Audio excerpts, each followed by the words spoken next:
this the pandemic effect? Because I know I did see figures during the pandemic saying alcohol-related deaths were at their highest ever. Does this have something to do with that? Yeah, you're right. Across the UK, alcohol-related deaths went into a huge spike in 2020, quite early on in the year, actually. And there's a lot of speculation about what the cause of that was.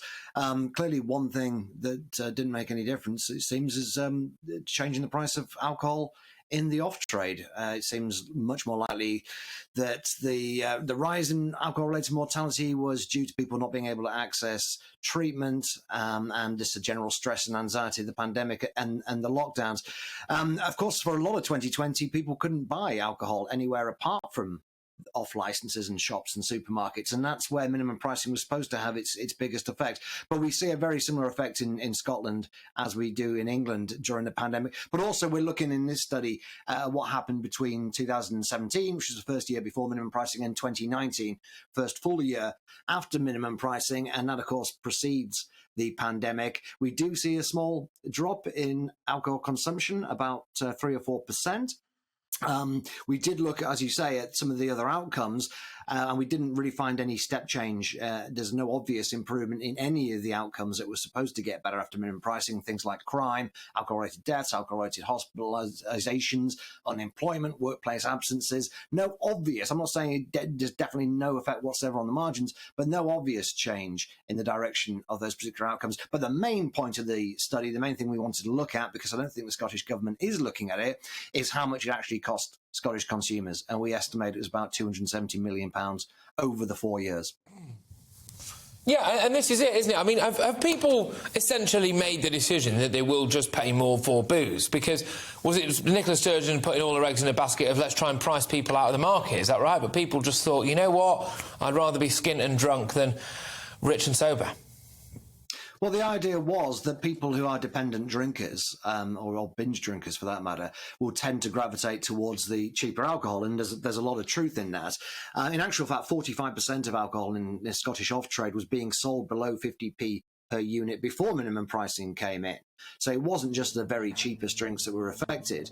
And the idea was that, if you've got dependent drinkers drinking cheap alcohol, if you get rid of cheap alcohol, you'll stop having dependent drinkers. But of course, it doesn't work quite as simply as that. And dependent drinkers are actually the least likely to cut down on their drinking. So as I say, we've seen this very small decline in alcohol consumption, but we've also seen some interesting changes in the market. So the bottom has completely fallen out of the strong cider market, as you might well expect. But fortified wine, which includes Buckfast, which was never sold below 50p to start with, that's gone up about 25%. We've seen whiskey sales, interestingly, go up. We've seen vodka sales go down. So we have seen changes in the categories that people are switching to.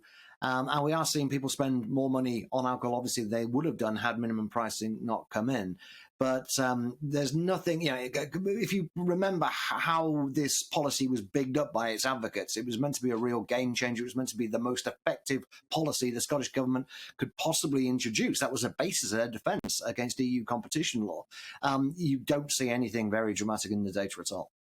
No, and Chris, sorry, so just to re-emphasise to our viewers and our listeners, of course, if she really wanted to cut down on problem drinking, she really wanted to reduce things like alcohol-related deaths and, frankly, tackle Scotland's drink problem, what would she be better doing as opposed to ramping up the prices?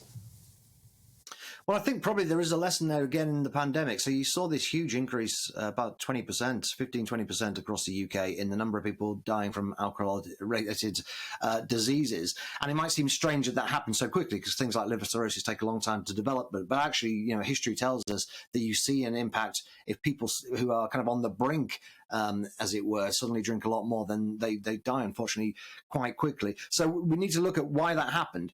And it seems to be, it's psychological stress and inability to access treatment seem to be the two big things there. So if you want to learn lessons from that particular nasty experience, I would say it shows that you need to help the people who actually need help, whereas minimum pricing really tries to use a broad brush on a fairly blunt tool, which is pricing.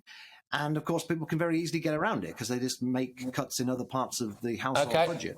Welcome to the GB News YouTube channel. You can watch us live 24 hours a day, catch up on your favourite shows, and join in the conversation in the comments below. Don't forget to subscribe and you'll never miss any of our exclusive content.